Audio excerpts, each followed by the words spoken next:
Hi everybody, and this is short notice. I did say this morning that I was going to pop on at lunchtime, but I'll just see if anybody's going to pop on. Yeah, basically after the live call last night, I really sat. I had a quiet evening to myself, and I went and put my pajamas on, and then I had the opportunity just to sit really quietly and just reflect on how so much has changed in the last 2 years. And I just wanted to come on here and share, because I think I shared some bits on the live call yesterday and I felt really emotional about it, and I thought I just want to pop on here and share my own journey, because I think what I felt, what I still feel, isn't particularly unusual, I think, and I just want to share it because I think it might inspire some people, it might help you take the next step, it may make you step up a gear, and you may make a connection with how you're feeling. So I just thought I wanted to share a bit about my own sugar-full journey rather than sugar-free journey, because actually my sugar-full journey has taken up most of my life. And I just wanted to share how I got to the point where I suddenly decided, right, that is it. I really now need to make changes, because I don't want to go on with living my life in this way. So, where to start?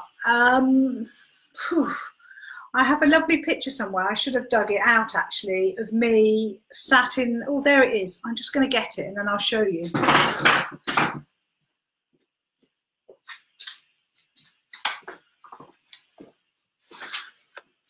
Don't know if you can see there. Oh, there is me in a pushchair covered in ice cream. Probably by the size of me, maybe 2 to 3, maybe 3 years old. So I grew up in a family where food was definitely an issue for many, many different reasons. And certainly, you know, my mum was always on a diet, and, you know, she was always either eating food or not eating food. There was definitely the culture of sugar represents love and reward and celebration. You know, my parents were wartime babies, so they grew up in an environment of lack of food. You know, they grew up where rationing was still happening. So, you know, food was an issue for them. So to have enough food to be able to buy, you know, shop bought cakes, to buy chocolate freely, to buy biscuits, all those things were important.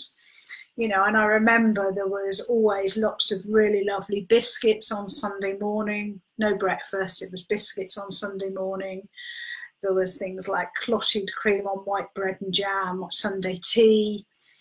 My dad was a big baker, so there were always cakes around.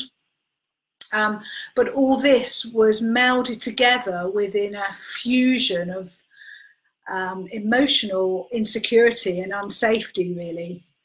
And I think what that made me do is it made me dive more into using food as some sort of solace and some sort of safe place and a way of dumbing down some of those difficult feelings. And I had lots and lots of difficult feelings when I was growing up. And I think what sugar did is it dulled that flame, it dulled those emotions, it squashed them and took me off into some other place just for a short while. And, you know, that dopamine, that pleasure center that gets stimulated when we eat sugar and processed carbs, you know, released those, you know, happy hormones. Happy new hormones. So it made me feel better. So, you know, my childhood was then, you know, awash with those sugar. I then got to my teenage years, and I always remember having a medical at school, And I'm naturally a curvaceous person. That's, you know, my natural, I'm not a leggy, skinny person. So, you know, I look back at photos then and I wouldn't have said I was fat, but I was well covered. I sort of went into puberty early. And I always remember at the medical, they said, you know, you'll have to watch what you eat. You don't want to put on any more weight. And I was probably 11 at the time. And I think this really sparked me into, you know, anxiety about my body in a way that I probably hadn't really been aware of before. I'd always been very active. I'd been into gymnastics. I was into netball. I was quite sporty. And that sort of started my whole cycle of dieting, wanting to lose weight, rewarding myself when I did lose weight, putting weight back on, letting it off. And that really carried on for probably 15 years. And, you know, to the point of when I was at university, it was potentially, I wasn't really unhealthy. I never really dipped into having an eating disorder, but I was certainly one of those people that didn't eat food in the day and then would have biscuits in the evening. So a low level eating disorder, I would say, and, you know, not healthy at all. And I then had, from my mid-20s onwards, I then had quite a stable period. I met a man and married a man who had, his philosophy on food was you eat until you're full, and then you stop, you know, and you don't overeat. You know, he was the sort of person that could have a bar of chocolate in the fridge and he'd have one square and then he'd put it away, probably forget about it for a week. And it was like it was a bizarre notion to me that you could be like this, because it was always about eating it as fast as you can, stuffing it down as much as you can. So it was weird. It was a weird idea. But anyway, for some reason, you know, being in that relationship held me and held my eating relatively stably. I also, that was the time when I had my children, my two boys. And I think, you know, my motivation for holding that healthy space around food and with my husband's input really held. But I think occasionally I would veer off and my weight would still go up and down. But it was sort of a blur, really, you know, when the children are young and you're sort of, you don't know what you're doing. But anyway, I was plodding on and we ate fairly healthily. Then, sadly, my husband got really ill. He was diagnosed with stage 4 cancer. And after a year, he died. Now, clearly, so it still makes me feel a bit emotional when I think about it. And, you know, he died now, 12 years ago next month. And, you know, that was awful. It was an awful time. And I think that's when my eating started to spiral a bit. Not surprisingly, you know, anybody who's going through any sort of stress, it was emotions that I didn't want to have to deal with. I was trying to hold the space for my boys and my husband to get through this time. And so we had a year of bad illness, and then he died, and then obviously you're into the recovery and the grieving. And I think I touched on that last night, and I said that, you know, very well-meaning friends, dear friends of mine, you know, used to send me chocolate through the post because they knew I loved chocolate. They knew I was a chocoholic. So they would send me chocolate through the post. I'd hear the thud on the mat and it would be like, oh, I can, you know, in that moment of eating sugar and chocolate, I would sort of feel, I would have that moment of bliss, if you like. It would just go, oh, and it would suppress everything. But of course, as we know, it doesn't last very long. And then you're back to reality. And obviously, during that time of recovery, my weight sort of went up and down as I, you know, tried to find my own equilibrium, really, tried to discover, you know, how I wanted to be in the world when my husband wasn't there and what sort of mother I wanted to be. And obviously, always in the background, I forgot to say that from my mid-30s, I trained as a nutritional therapist, because food has always been my medicine. Food has always been the key to my healing and held the key somewhere in there that I didn't know about, exploring and getting to know myself a bit deeper. And that was wonderful. And I loved supporting people, teaching, you know, looking after myself, but always in the background, there was this sugar and processed carb addiction going on, always, that I didn't really get a handle on. I didn't really almost quantify. I think it was just something there. And, you know, I would eat really healthy meals generally, but then in the evenings or weekends or other times, I'd find myself overeating and, you know, emotionally overeating. And if something was happening, something was challenging me, you know, and I obviously had a lot of challenges after my husband died, you know, I would take to the food to sort of squash it, to deal with it, to set the pace, you know, so it didn't hurt so much. So although I ate good foods and I knew what to eat and was working and supporting people, I still overate. I still ate those processed carbs and sugar. And that was a time of a lot of shame for me, I think, because I didn't really tell people that that's what I was doing. I didn't really tell people that I'd stuff a bar of chocolate in the car and then come home. You know, I didn't want the boys to see me doing that, so I'd stuff it in the car and then I'd come in and cook a nice meal and then eat a healthy meal. And, you know, I just felt ashamed of that hidden part of me. I felt, you know, sad for my body, sad for myself, out of control, ashamed, less than, unworthy, all those sort of really hard emotions about myself. And I sort of couldn't make sense of it. And obviously part of, you know, my love, you know, my food is as my medicine. I was always exploring, always reading more. And two people really have influenced me a lot in terms of learning more about food and myself, which I can now go on and share with you. And one is John Gabriel. He wrote the Gabriel Method, and his approach is a no dieting approach, which focuses on adding in good nutrition, and then you push out the bad stuff by nourishing yourself with good stuff. I loved his philosophy and devoured that book and read it several times. It made so much sense to me and sort of fitted in with my own naturopathic nutrition background. That was amazing. And then the second person is Susan Peirce Thompson, who wrote Bright Line Eating. And her story was amazing. She's a recovering addict. First of all, drink and drugs, and then secondly, food. And she talked a lot about the impact of our brain and our brain chemistry on how we eat.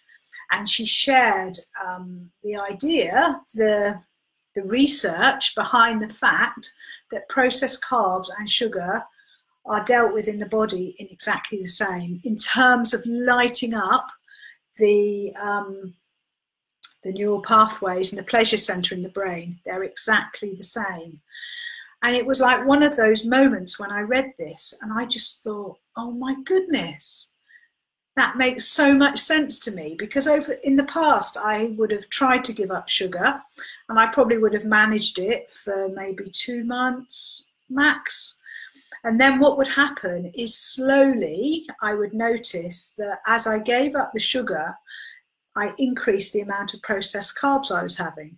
So I was not having cakes and biscuits and chocolate, but I was having maybe crisps and croissants, hot cross buns,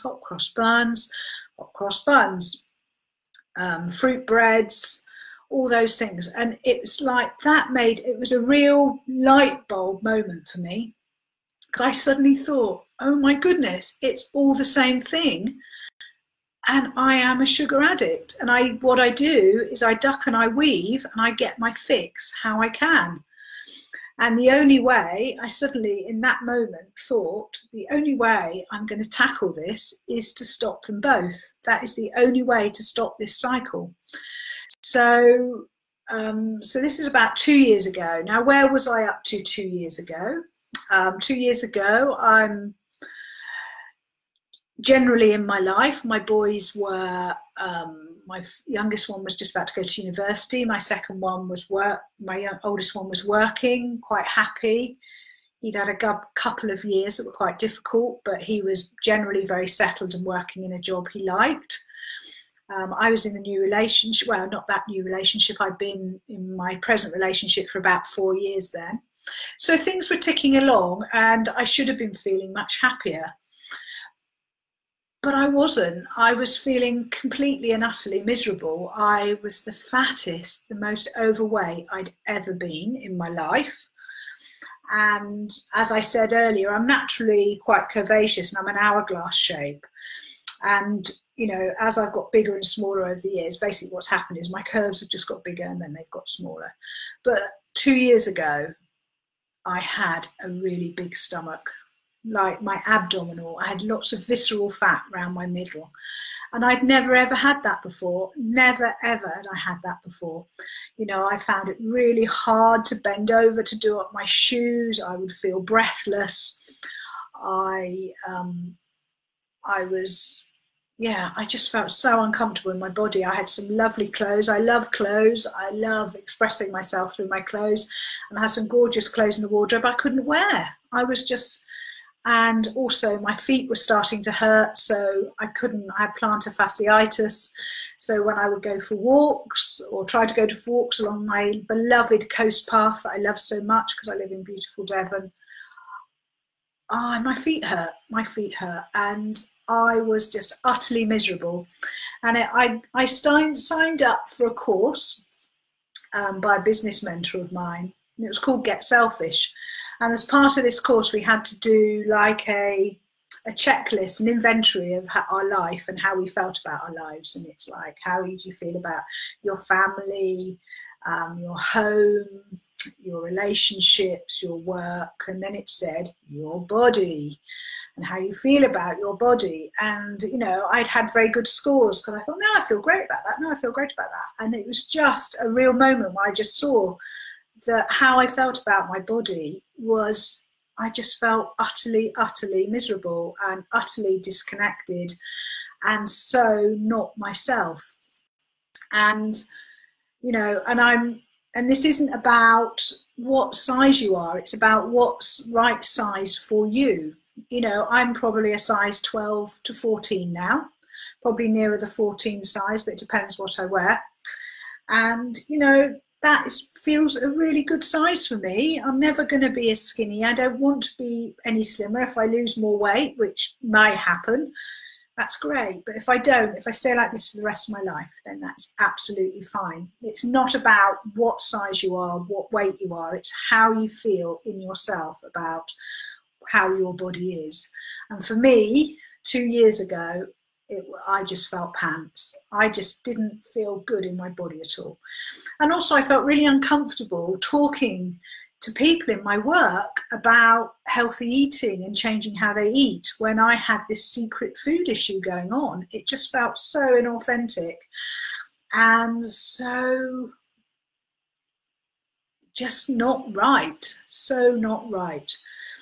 So then I just thought, okay, armed with this new information and this light bulb moment, because actually it's funny because it wasn't information that I didn't know. It's almost like I wasn't quite ready to fully embody it in myself. And once I'd really got this in my body that, okay, processed carbs, sugar, the same thing, I just stopped. May the 1st, 2017. So pretty much 2 years ago, I just thought, right, that's it. And then I started my journey. And then I had to deal with, you know, the hunger, the new experience of hunger, because I didn't really experience hunger before. It was, you know, quite a new idea. You know, when you're drip feeding your body all the time and your insulin level is quite high, then actually feeling hungry is quite a new experience. So I had to experience hunger. I didn't like feeling hungry. It made me feel really uncomfortable. It made me feel really emotional. I also felt emotional because I was craving, and emotions came up that I hadn't, I'd pushed away by stuffing them down with food. So I went through this whole process. And the way I really chose to be accountable was to set up this group, My Sugar Free Journey. And I started by just sharing regularly how I was doing, and then more and more people have joined. And it's really, really kept me accountable, and I've absolutely loved it. And I think I got to about, I remember getting to a week in. It's like a week without sugar. And I say to friends, I've been a week without sugar. They say, really, a week? And I say, I know, a week. I can't believe I've done a week. It felt like a miracle. And then it'd be like 2 weeks, and I would count the days. That's how it helped me. And I counted the days. And I remember, getting to 1 month without sugar. 1 month without sugar. It felt like a miracle. Then 2 months and 3 months. And I've stopped counting now, but that, I remember getting to 100 days, and my reward for being 100 days sugar-free was to go and have my colours done with a Colour Me Beautiful person. I had a lovely friend, Donna, who had trained. She gave me friends offering, mates rates, and I went off and had my colours. And that was perfect, because it felt a real reward and a real honouring of my body, that I'd been through all this stuff and I'd lost some weight. Because, to be honest, I don't weigh myself. I go by clothes. Obviously I wanted to lose weight. That was one of my sugar-free goals. But my focus was on staying sugar-free. That's what I had to focus on. And then I lost weight.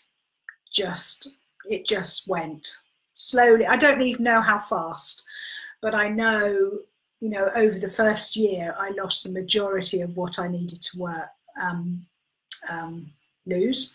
And then over the last year, that it's been much slower, but certainly, stuff that I can wear now is much looser. Even stuff that I bought 3 months ago is looser. So there's still weight going, and that's fine, because I'm not underweight remotely. I may even still be classed as overweight, I don't know. But, it doesn't really matter, because I feel happy as I am. So that is my journey, really. I've just started, I've just kept going. And probably after about 3 or 4 months, it started to feel fairly automatic. I lost that feeling of hunger.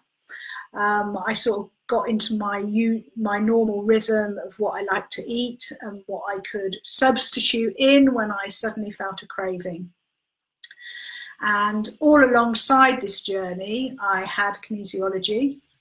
And it's interesting, because I got to the point where I decided to become sugar-free about 6 months into my training. And I don't think that's any,